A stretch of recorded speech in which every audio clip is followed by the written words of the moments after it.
Muy buenas tardes a todos y bienvenidos a un nuevo programa de Viajando en el Tiempo aquí en Radio Agricultura y ahora también en Agricultura TV. Y estamos listas en nuestra máquina del tiempo junto a Bárbara Bustamante. ¿Cómo estás, Barbarita? Muy bien, Maida, súper contenta de esta segunda semana aquí a través de Agricultura TV. Y como siempre, además de saludarlos, tenemos que saludar a nuestros fieles auspiciadores.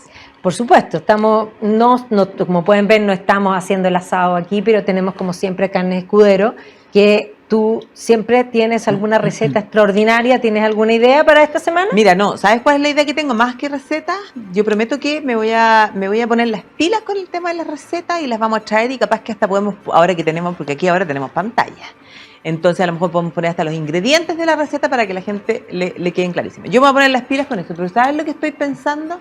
Que yo creo que va a ser buena idea que aquí, al otro lado del estudio, instalemos una parrilla.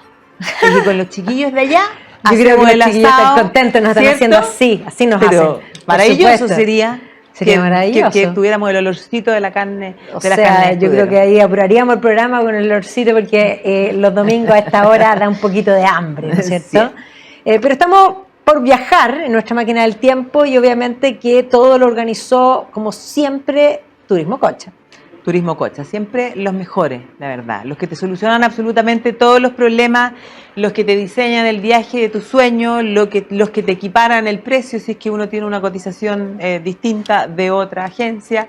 La verdad es que uno puede estar completa y absolutamente segura de que con Turismo Cocha los viajes salen a la perfección porque nosotras, lo decimos de verdad, porque nosotras viajamos, nuestros viajes de la red cultural son con Turismo Cocha y eso es lo que nos permite asegurar que son los mejores.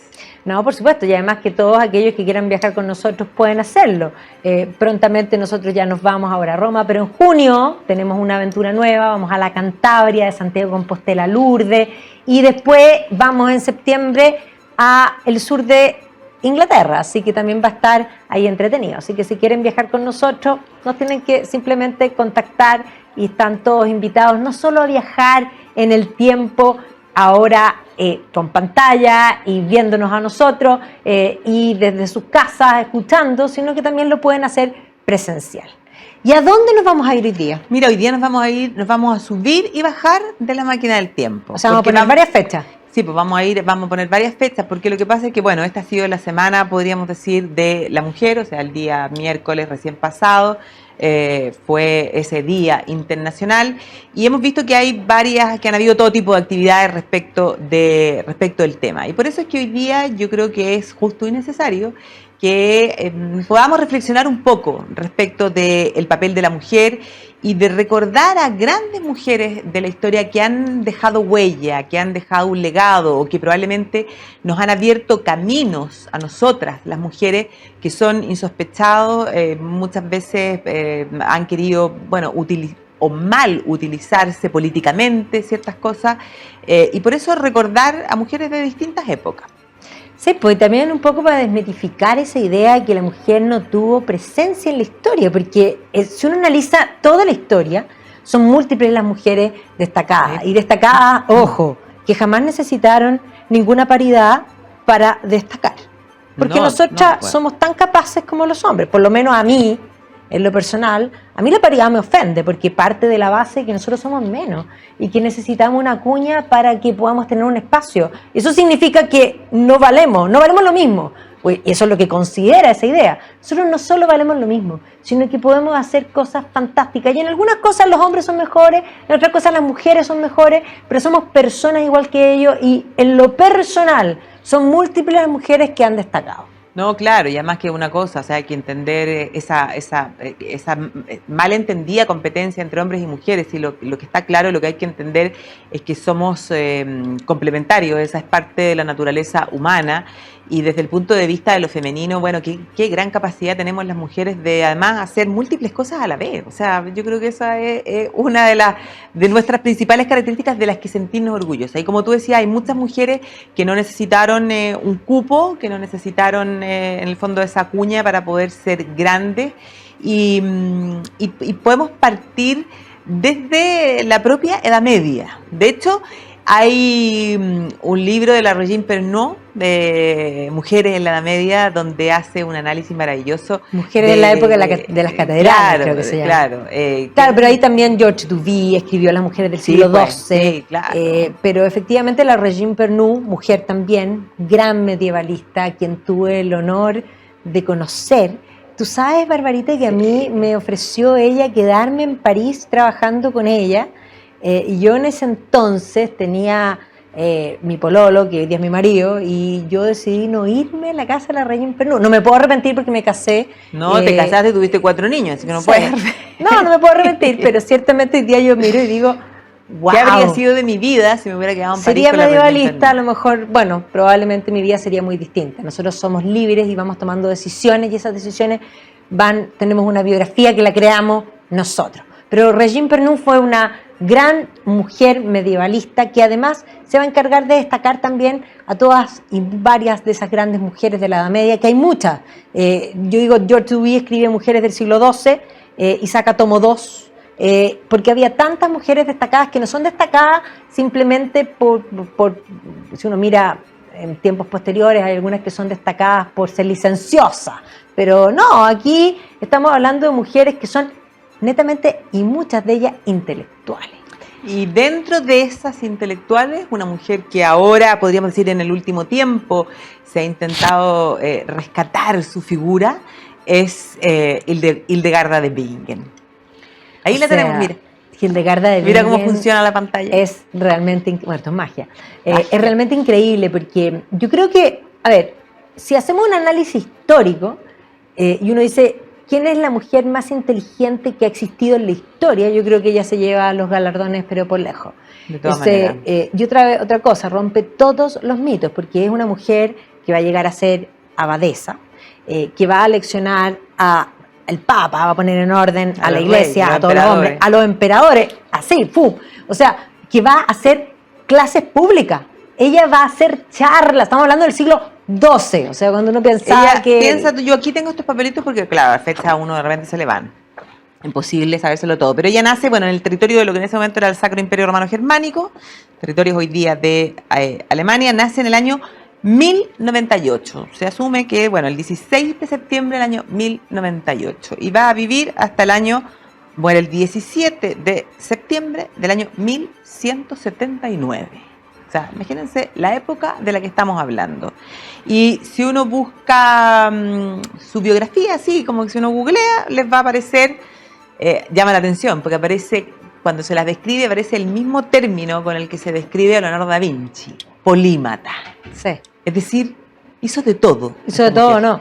Ella de partida es visionaria, porque ella va a tener visiones, y estas visiones van a ir acompañadas no solo de imágenes, sino que ella además va a encargarse de escribir estas visiones y de dibujar estas visiones. O sea, todo lo que son los libros que tienen las visiones de Hildegarda son de una belleza espectacular, pero además de una simbología, de una profundidad, de una teología muy profunda. O sea, una visionaria que va a entrar en teología profunda, pero además va a incursionar en medicina. Ella va a ser, en el fondo, de las primeras que va a comprender el sistema, y de hecho ella, dentro de su convento, va a asistir a las mujeres en los partos, y por lo tanto va a tener un conocimiento médico y de todo lo que es la parte química digamos, de las hierbas que sirven para curar y para mejorar, en el fondo, a las personas. Pero no solo eso, sino que además de la cocina, tiene recetarios, sí, pues, recetarios fantástico. en el fondo de cocina, de la cual yo tengo la receta y las vamos a compartir, voy a mandarla para que cuando suban el programa a YouTube esté precisamente en la biografía la receta. Tú sabes, Barbarita, que yo tengo la receta de Hildegarda de unas galletas que producen felicidad. Sí. Y ella dice, tanto clavo de olor para esto, la canela produce esto, y las galletas traen felicidad. Yo las hago en mi casa toda la semana. Sí, yo las he comido en tu casa y de verdad que producen felicidad y también son un poco adictivas.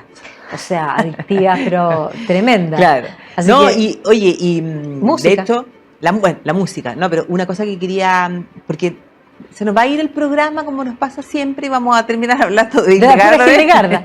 No, sí. Es verdad, bueno, pero va a entrar en todas las disciplinas. Pero es que te quiero preguntar, quiero decir una cosa y preguntarte algo, que eso no lo puedo dejar pasar.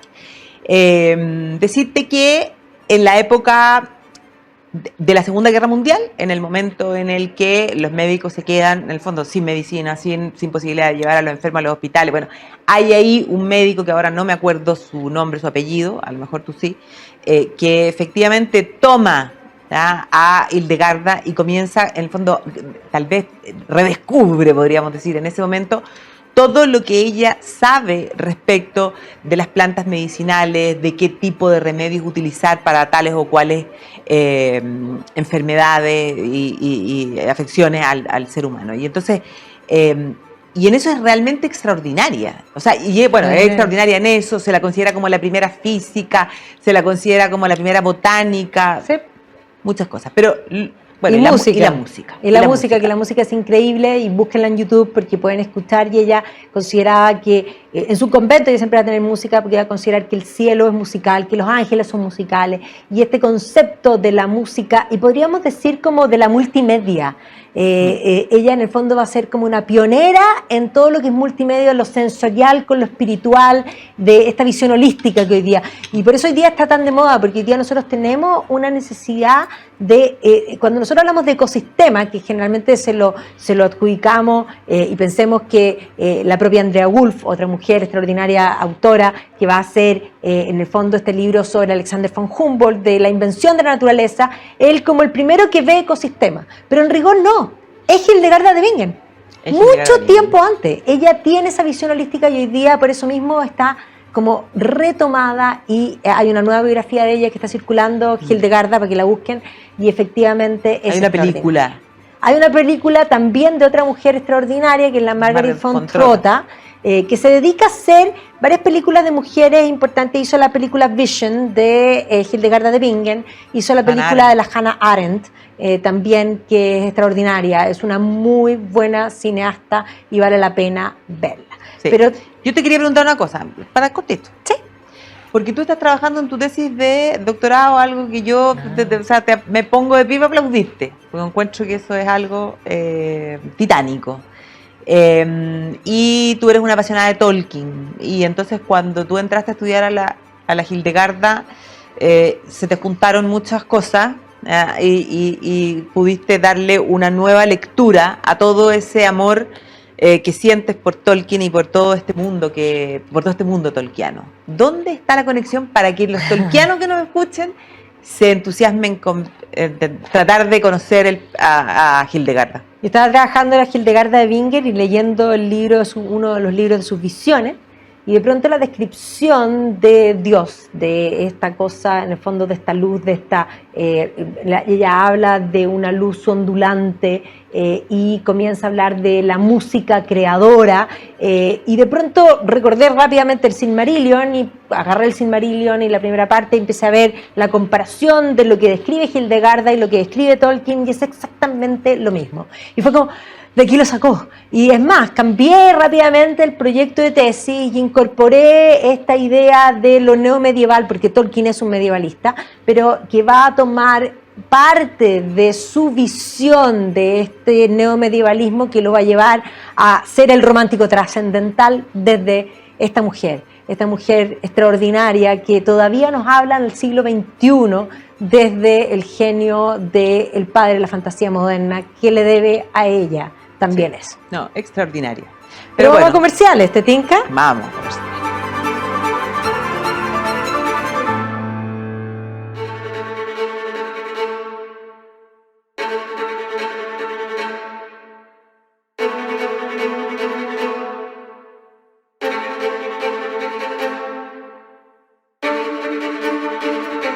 Y estamos de vuelta aquí en Viajando en el Tiempo, hablando del rol de la mujer en la historia. Y ha habido muchas mujeres gobernantes. Recién ha muerto Isabel II, que efectivamente reinó y parecía estar permanente ahí. Pero no es solo Isabel II, ha sido una monarca que estuvo a punto, 2 años de superar a Luis XIV, ese rey sol. Pero las mujeres han sido muy importantes en el poder, y ha habido muchas mujeres gobernantes. Es más, si pensamos Isabel la Católica. Isabel la Católica gestó, y ella es mucho más importante que Fernando. Ella es mucho más importante que Fernando y además yo creo que lo que hay que recalcar es el hecho de que si nosotros estamos aquí hoy día hablando castellano, en gran medida eso se debe a la labor que realizó Isabel, o sea, en el fondo a todo lo que significó el reinado de Isabel la Católica. Esta mujer que nace en el año 1451, que se transforma en reina de Castilla en el año 1474 y que va a reinar durante 30 años los destinos de ese reino, que era el más importante de España, cuando España todavía no era España. Y ella, yo creo que tiene la gracia, o sea, podríamos decir que ella va, una vez que se transforma en reina, que se casa con Fernando de Aragón, ella va a reformar muchísimas cosas, la administración, le va a ir quitando poder a la nobleza, va a ir concentrando el poder real, pero lo primero que llama la atención es que esta es una mujer que no nació como heredera al trono, pero que tuvo, podríamos decir, la inteligencia, la astucia, la agallas de crear su derecho al trono y peleárselo a su medio hermano, en el fondo, y a su sobrina, la conocida como Juana la Beltraneja, y además yo creo que debe ser de las primeras mujeres que no va a aceptar que a ella se le imponga marido, de las primeras mujeres en el fondo que son reinas. Hay que pensar que en la realeza los matrimonios por lo general son concertados.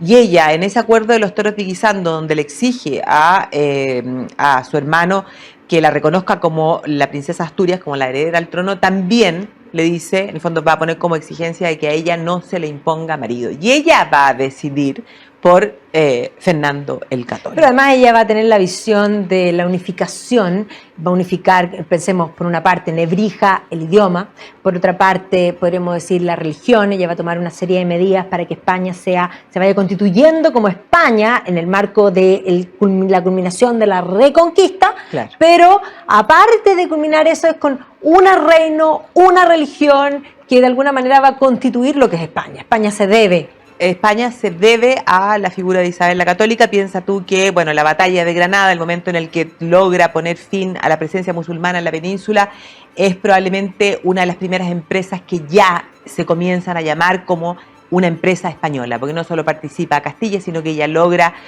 aunar, podríamos decir, a los distintos reinos. Así que ahí está el germen. Y además, ella es la que apoya, claro, ella es la que apoya a Cristóbal Colón. Cristóbal Colón finalmente termina descubriendo este nuevo continente. Con los españoles llega el castellano a nuestra, porque es el idioma del Castilla el que se impone, y la religión y gran parte de lo que somos. Y aquí estamos. Viene de ahí. Exactamente. Y aquí estamos. Ahora, no es la única gobernante que ha sido de armas tomar y que de alguna manera constituyen y que le dan una visión a un reino. Es curioso porque son las mujeres las que tienen esta visión estadista. Si uno piensa en Inglaterra, sin duda el rey más famoso es Enrique VIII, pero la reina más importante no es, o sea, de hecho no es Enrique VIII el rey más importante, sino que es una mujer, su hija de su segundo matrimonio con Ana Bolena, Isabel I, que le va a cambiar el estatus. Pero Isabel I le va a cambiar el estatus porque, siendo un reino que era más pequeño, va a entrar en conflicto en el marco de la reforma, porque su padre había roto con la iglesia, ella va a constituir la iglesia anglicana, va a entrar en conflictos con los reinos católicos, específicamente con España, y después de dar muerte a su prima, que era también mujer reina de Escocia, que era católica y que evidentemente la religión y la política se combinaban, y por lo tanto aquí hay religión y política que van de la mano, había un complot político, los católicos querían sacarla del trono, y después de dar muerte a María Estuardo, ella va a entrar en una guerra, primero real, con una guerra, España va a querer invadir, va a mandar la invencible armada, que no va a resultar ser invencible, pero luego en una guerra comercial. Y en esa guerra comercial, Amberes, era el puerto más importante, era español. O sea, pertenecía, toda esa parte de los Países Bajos, todo lo que hoy es parte de los Países Bajos, Flandes, era, de Felipe II.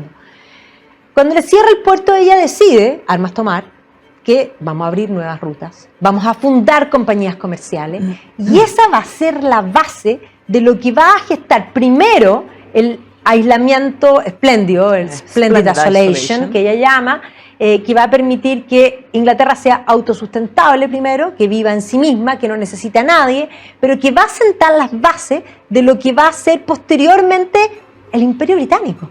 Y por lo tanto, ella genera un auge económico, mujer, que va a permitir que surja el arte y que Shakespeare, por ejemplo, hombre, sea Shakespeare. Shakespeare florece gracias a las medidas económicas de una mujer. De una mujer. Y por Dios que han habido mujeres importantes en la historia o sea, los gobernantes más icónicos, o tal vez los más importantes mujeres que tenemos ahí en la retina. En Inglaterra son mujeres. Son mujeres. Sí, porque si uno piensa en la historia de Inglaterra, tenemos que partir con Eleonor de Aquitania, que no fue reina, pero gobernó cuando sus hijos no estaban. Pero antes de eso, incluso Matilda, que en el fondo casi fue reina. Después tenéis, en el fondo, precisamente a Leonor de Aquitania. Después tú tienes, la primera gobernante mujer va a ser, en rigor, bueno, sí, María Tudor, luego María Tudor, Isabel. Pero va a destacar, si uno piensa, después vamos a tener a María Estuardo.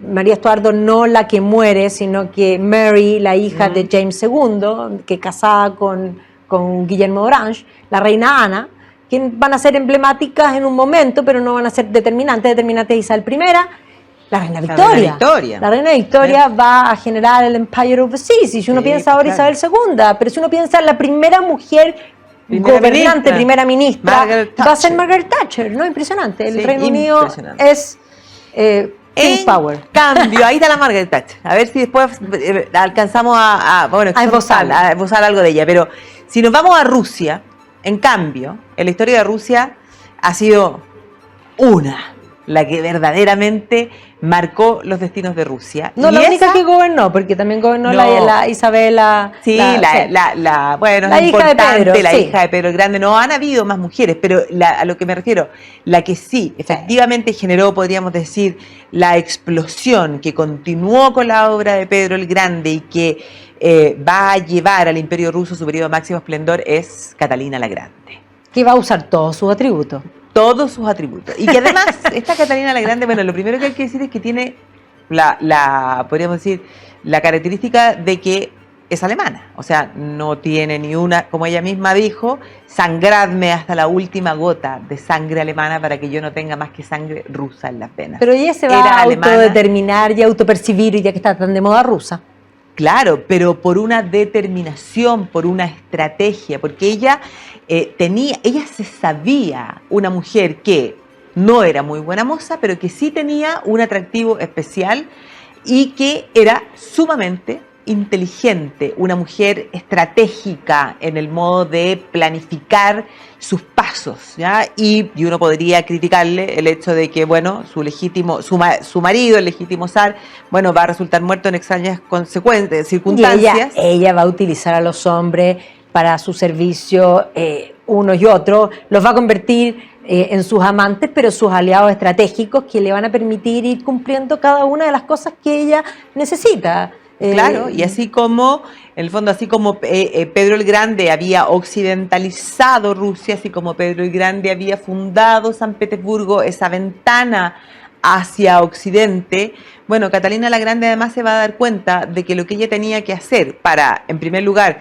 congraciarse con su propio pueblo y también con la Rusia, podríamos decir, europea, era hacerse amiga y utilizar también a los mejores marqueteros de aquel momento, que eran en el fondo los ilustrados franceses. Así que esta mujer se codeaba con personajes como Diderot, d'Alembert, era íntima. Voltaire va a vivir. Ahora, Voltaire es un personaje. Voltaire le decía a ella la bienhechora de Europa, la Semiramis del Norte. No, una cosa extraordinaria. No, ella va a cambiar el pelo, pero no solo ella, si tú piensas también en este periodo ilustrado, María Teresa de Austria es otro gran personaje que va en el fondo también, a lograr enfrentar, o sea, en primer término va a reinar, algo que en Austria sí que se había tenido que producir hasta un cambio en la ley sucesoria para que María Teresa pudiera llegar a ser reina. Ella va a tener que hacer ciertas concesiones porque no va a poder ser emperatriz del Sacro Imperio Romano Germánico, porque ahí sí que tenía que ser un hombre, y entonces ese título se lo va a dar a su marido, Francisco Esteban, pero la verdad es que ella era la mujer detrás del poder y se va a atrever a enfrentarse a quien era su peor enemigo. Federico el Grande, Federico de Prusia, que ella siempre decía, ese hombre malo, pero lo va a enfrentar, y de hecho en esa época, si uno piensa en claro, y Catalina la Grande, Federico y María Teresa de Austria, bueno, van a decidir los destinos de Polonia y van a haber varios repartos entre las tres naciones. Hasta que hacen desaparecer Polonia. Hasta que hacen desaparecer Polonia. Y claro, como tú decías, Catalina además va a tener varios favoritos, ¿no? Por no decir amantes, y también pues, con esos amantes, y no se puede dejar de nombrar, porque hoy día es algo que tenemos mucho más en la retina, va a ser Catalina la Grande junto a Grigori Potemkin, los artífices de la anexión de la península de Crimea para Rusia. Es Catalina la Grande la que funda Odessa, la que toma el control de toda esa zona que hoy día tenemos el Donbass, y que crea ahí lo que es la nueva Rusia, el imperio ruso. Así que una gran personaje de la historia. Sin duda. Una grande. Sin duda. Así que hemos hablado, bueno, de la mujer polímata, por una parte, de la mujer en la política, que ahí podríamos decir también gobernante, la reina Victoria, sin duda, es la que va a generar el gran imperio británico y esta era victoriana que va a llevar la delantera en todo lo que va a ser la revolución industrial, la transformación no solo de Inglaterra, del mundo completo.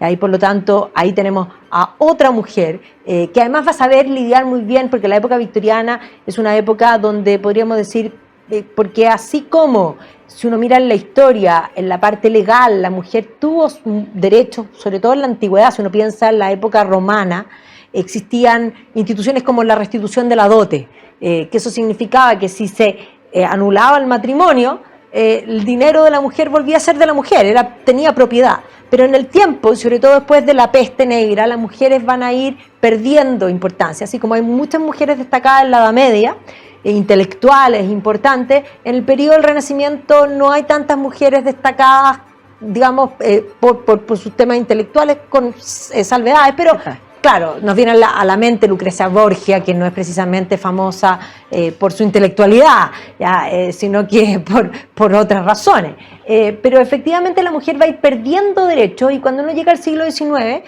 sobre todo en la época victoriana, que hay como una contradicción, porque podríamos decir gobierna una mujer y sin embargo la mujer va a perder sus derechos. Y ahí van a empezar a surgir las primeras mujeres que van a ir en contra de esta situación. O sea, la mujer, si no se casaba, o sea, de hecho los padres no podían heredarle a hijas mujeres. Uno piensa en Downton Abbey, parte con ese problema.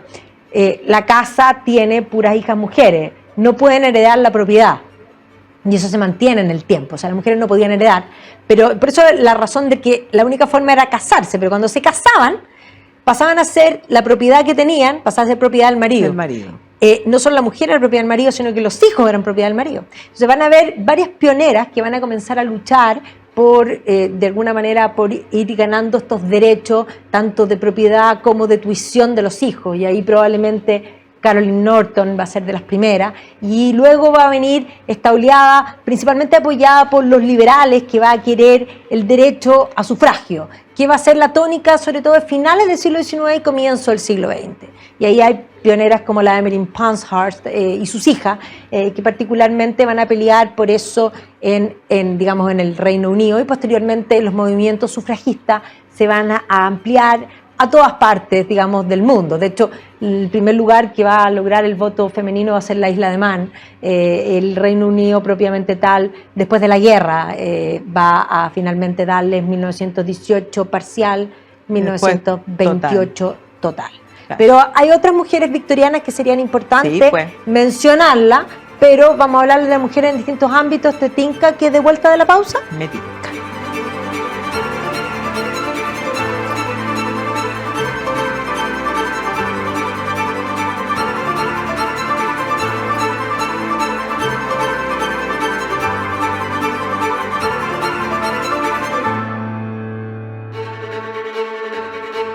Y estamos de vuelta aquí en Viajando en el Tiempo, en Radio Agricultura y también ahora en Agricultura TV. Y estamos hablando de la mujer en la historia, por supuesto, como siempre, acompañadas de Carnes Escudero y de Turismo Cocha, que nos acompañan todos los domingos y ahora por los dos formatos. Pero ciertamente, así como hablamos primero de la polímata, la mujer medieval, y ahí tomamos como ícono a Hildegarda de Bingen, y hablamos de la mujer dentro de, podríamos decir, el poder, y ahí mencionamos a Isabel la Católica, a Isabel I, a Catalina la Grande, a María Teresa de Austria, a la propia reina Victoria. Ha habido mujeres que han destacado en otras dimensiones y que voy a retroceder en el tiempo también para volver a avanzar con algunos íconos, pero también la mujer ha destacado hasta en la guerra, y en el periodo medieval, siglo XIV, hay una mujer emblemática, patrona de Francia, que no la podemos dejar de mencionar, porque sin duda es una mujer que, no solo es mujer, sino que su juventud es algo que asombra. Ella va a aparecer públicamente a los 16 años y va a morir a los 19. Imagínate, ¿te refieres a Juana de Arco? Me refiero a Juana de Arco. Y Juana de Arco, claro, se dice que bueno, esta doncella de Orleans es la que salvó Francia. O sea, de no haber sido por ella, Francia podría haber dejado de existir como tal. Así de trascendental es la importancia de esta figura. Así de trascendental es, porque efectivamente va a dar vuelta a la guerra de los 100 años. Ella va a devolver el espíritu, esta tradición, esta idea de esta doncella, en el fondo de Lorena, que había toda una mitología, y que efectivamente va a tener que pasar todas las pruebas, porque ella va a tener que someterse primero, porque ella va a escuchar voces, que está llamada a convencer al delfín de Francia de que verdaderamente es el hijo de su padre y que debe tomar el trono, en un momento en que se le había entregado la sucesión del trono al rey de Inglaterra, así de simple. Y por lo tanto ella va a tener que pasar y someterse a exámenes médicos para demostrar que era doncella, a exámenes teológicos para demostrar que las voces que ella escuchaba eran de Dios y no del infierno. O sea, estamos hablando de una niñita que venía del campo, que no sabía ni leer ni escribir, que no tenía mayores conocimientos de nada, que va a tener que someterse a toda la estructura y a todos los poderes, y que va a pasar todas esas pruebas, pero que luego va a comandar los ejércitos y va a resultar ser una estratega militar. No, increíble, increíble. Y que obviamente se va a ganar los enemigos, pero que van a ser los ingleses. Claro, y con todo ese juicio que se le hace, que efectivamente era algo que estaba, o sea, nada podía salir bien.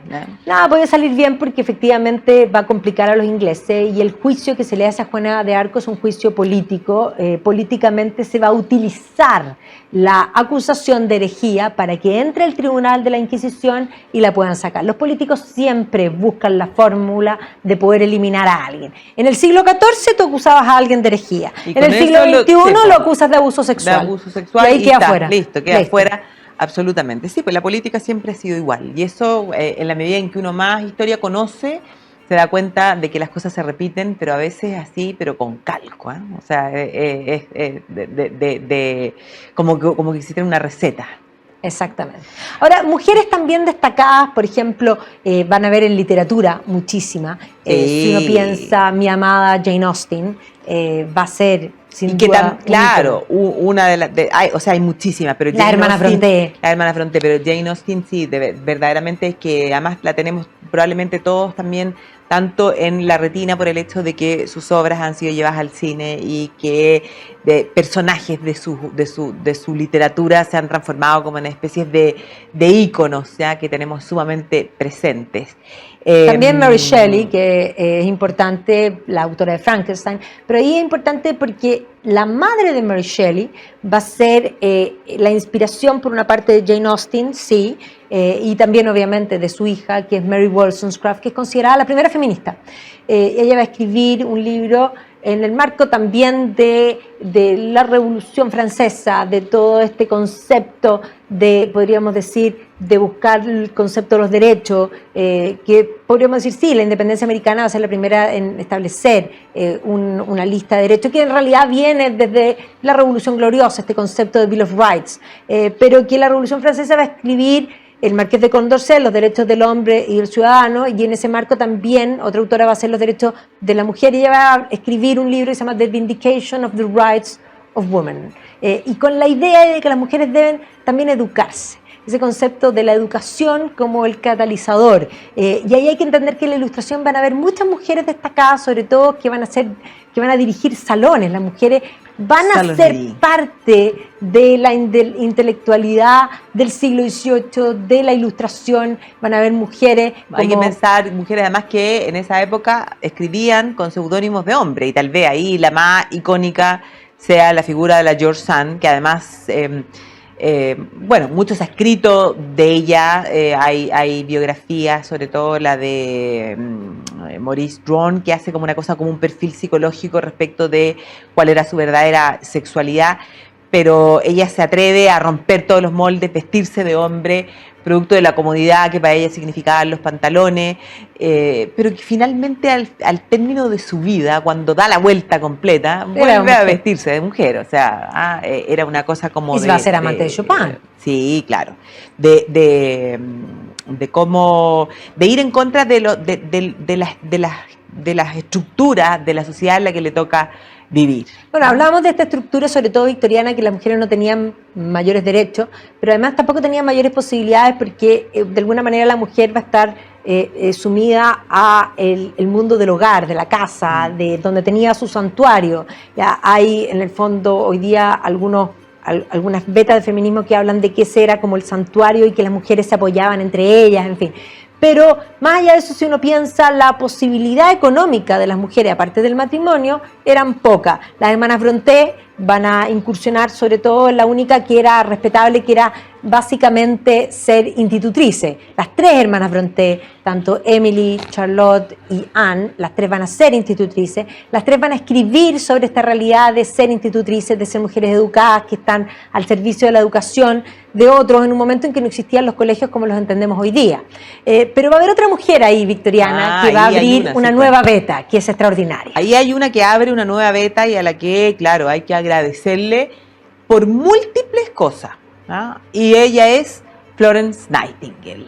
Extraordinaria. Florence Nightingale, que ahí la vemos, la dama de la lámpara, que, a ver, lo primero es el dato curioso que nace en Florencia. Y por eso se llama Florence. Y por eso se llama Florence, porque en esa época era muy común hacer ese viaje por Europa, y en ese viaje por Europa, en ese como gran tour, la idea, bueno, Italia era siempre uno de los grandes destinos. No, y además Florencia era el lugar donde llegaban muchos británicos, porque en Florencia había una pareja muy célebre, que era Robert Browning con la Elizabeth Barrett, que vivían ahí por el clima, porque ella siempre fue media enferma. Ella tiene una historia también increíble, una historia de amor fabuloso, pero eran el ícono, era uno de los poetas laureados victorianos, por lo tanto todas las familias llegaban ahí a Florencia, a ese lugar. Claro, así que estando ahí ella nace en Florencia en el año, vamos a decir, para que nos ubiquemos, 1820. Nace en 1820 en esa sociedad en la que tú decías que las mujeres o se casaban, que no tenían mayores alternativas, o eran institutrices. Y esta Florence comenzó desde muy niña a mostrar, y por eso yo la encuentro admirable, grandes dotes, podríamos decir, para las matemáticas.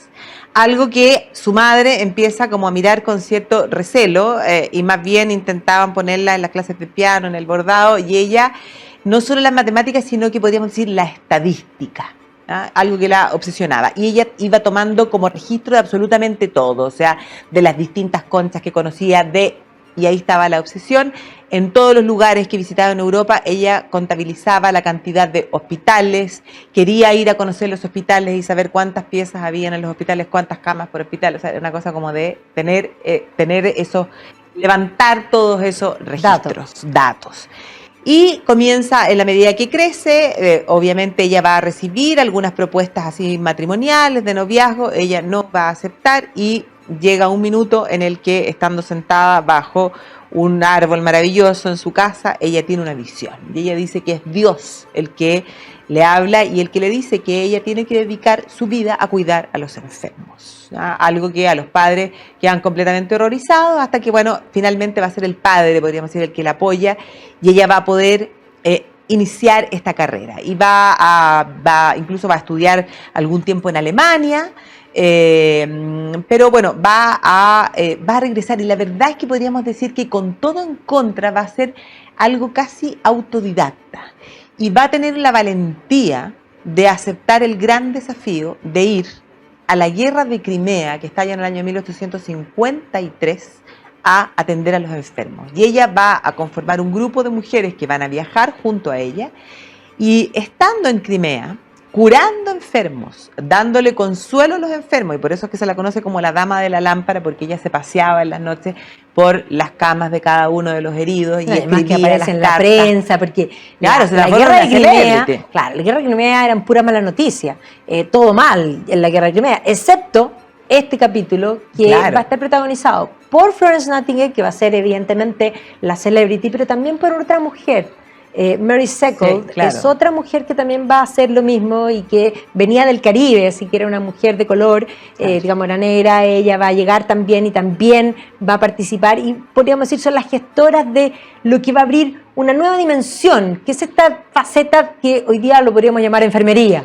Claro, porque lo que pasa con Florence es que ella se da cuenta de que gran parte de los heridos en la guerra no están muriendo a causa de las heridas de guerra, sino que están muriendo a causa de infecciones o enfermedades, podríamos decir, intrahospitalarias, les diríamos hoy día sería el término adecuado, porque ella se da cuenta que las condiciones de higiene no eran las adecuadas. Y entonces parte por establecer que, por ejemplo, todas las enfermeras usan un uniforme, para además distinguirlas y generar cierto, podríamos decir, nivel de estatus y respeto respecto de quienes eran. Se da cuenta de que era necesario ventilar en los hospitales, se da cuenta de que era necesario, en muchos casos, con ciertos enfermos, había que aislar, ¿ya?, a determinados tipos de casos. Y además se da cuenta de que este hospital, ¿ya?, que estaba en la zona de Sculari, en lo que hoy día es Turquía, porque la guerra de Crimea se da en todas esas costas del Mar Negro, estaba construido bajo había una cloaca, o sea, era el lugar menos adecuado para poner un hospital. Y entonces además va a generar ciertos recelos de los médicos, de las autoridades, van a decir, bueno, ¿y esta qué se cree? Y utilizando la estadística, ella hace una especie como de flor, una rosa, que es un gráfico, donde demuestra que efectivamente la gente los heridos se estaban muriendo de infecciones, de enfermedades, más que de las heridas de la guerra. No, y ahí hay una cosa tremendamente también importante, porque hay que comprender que este es un mundo previo a los antibióticos. Los antibióticos van a aparecer en la Segunda Guerra Mundial, por lo tanto, el mundo previo a la Segunda Guerra Mundial, la medicina va a avanzar muchísimo durante el siglo ya XVIII y operaban bastante bien, y durante el siglo XIX va a avanzar muchísimo, pero el gran problema era la infección, porque efectivamente la vida era inmensamente frágil, porque los niños, por ejemplo, entre 0 y 5 se morían como mosca precisamente por la falta de antibióticos, y las heridas, las operaciones que podían haber operado bien, se producía la infección en el fondo posterior y por lo tanto no había antibióticos. Hoy día cuando te operan te meten antibióticos inmediatamente para incluso prevenir, así que ella va a ser una pionera de comprender, podríamos decir, del cambio de medicina, porque del concepto anterior, que era como los miasmas, los olores, a el concepto de la infección, de los agentes infecciosos, que claro, va a ser súper importante. Claro, y después, bueno, ella va a vivir largo tiempo, y entonces ella después de la guerra regresa a Inglaterra, va a ser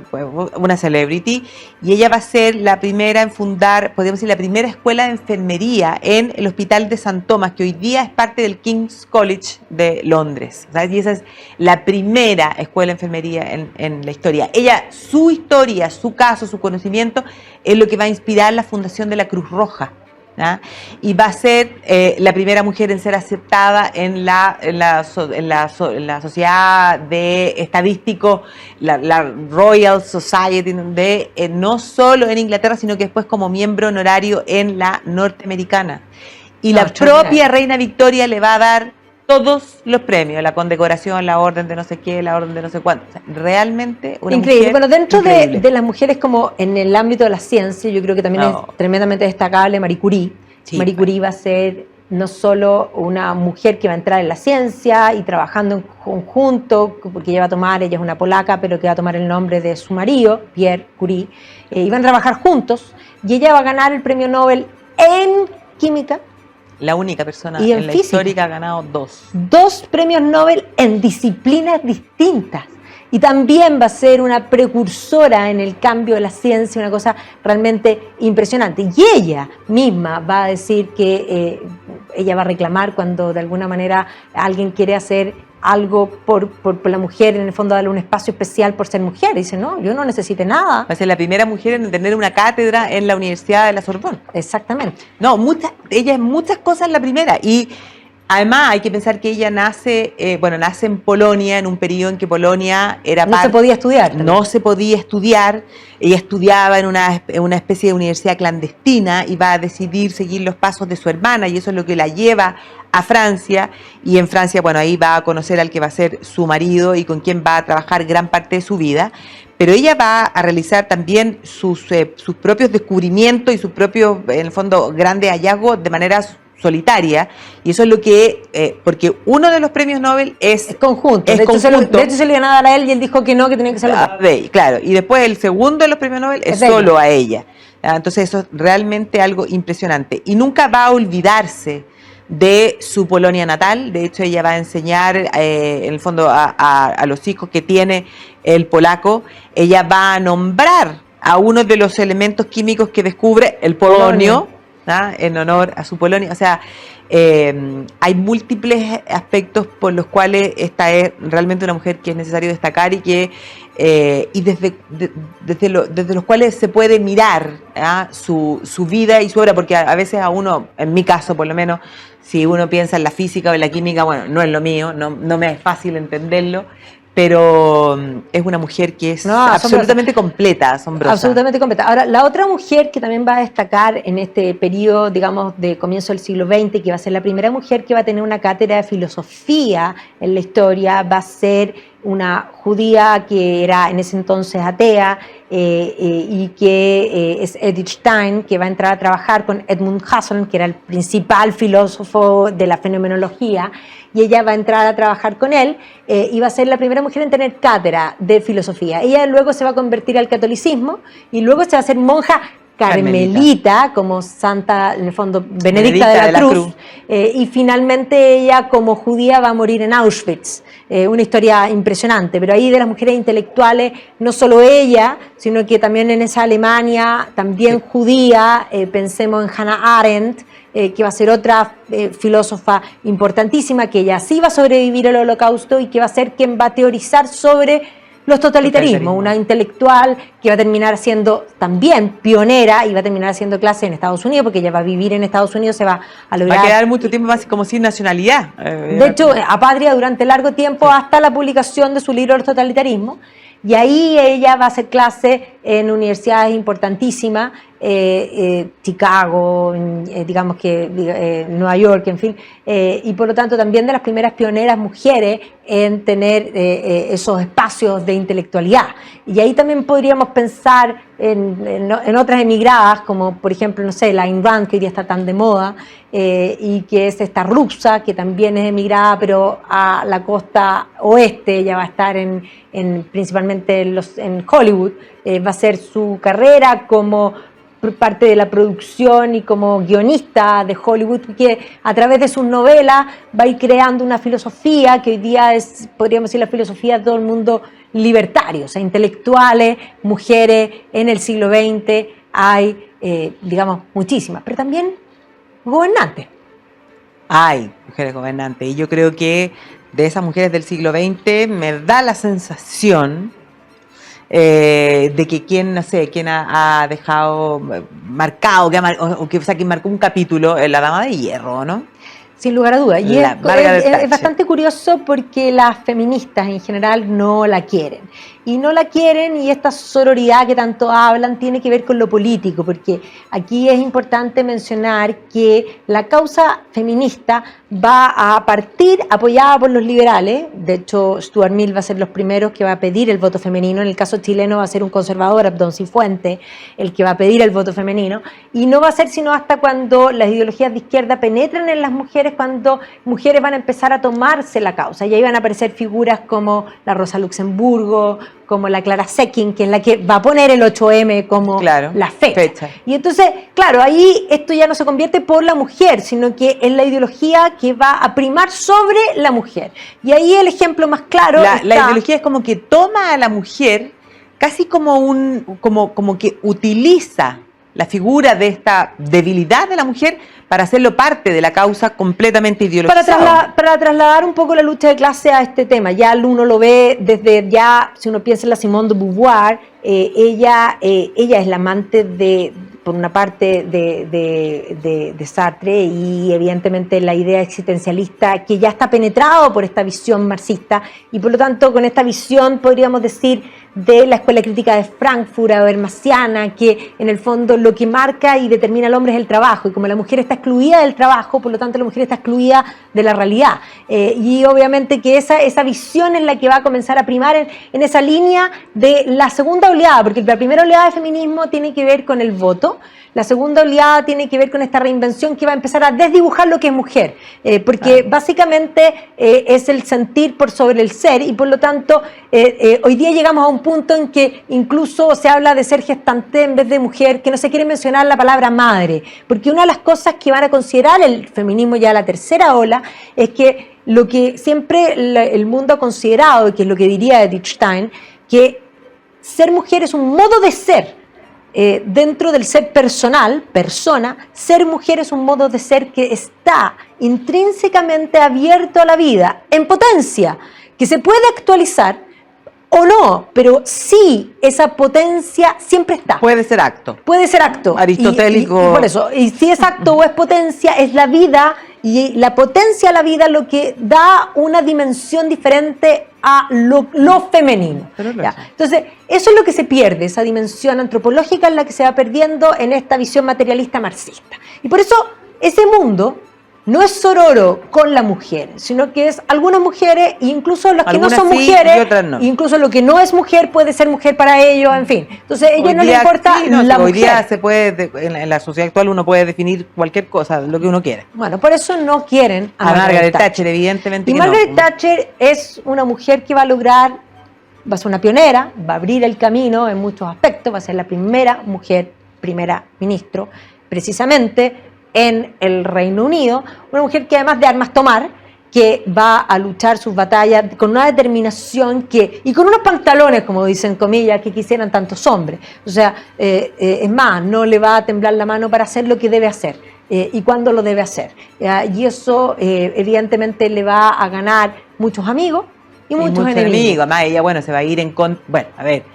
Va a tomar medidas de corte liberalizadoras en términos económicos, ella se va a ir en contra de el poder que viene acumulando los sindicatos, o sea, ya teniendo en consideración esos dos puntos de vista, claro que una parte importante de la sociedad no quiere a Margaret Thatcher. Exactamente. Bueno, pero hoy día estamos con estos feminismos radicales que han terminado estableciendo que el feminismo es básicamente contra el hombre, lo cual es una locura porque hombres y mujeres somos parte de la sociedad y somos complementarios. Y aquí voy a decir una cosa que va a sonar políticamente incorrecta: no somos iguales ni debemos ser iguales, somos distintos, menos mal.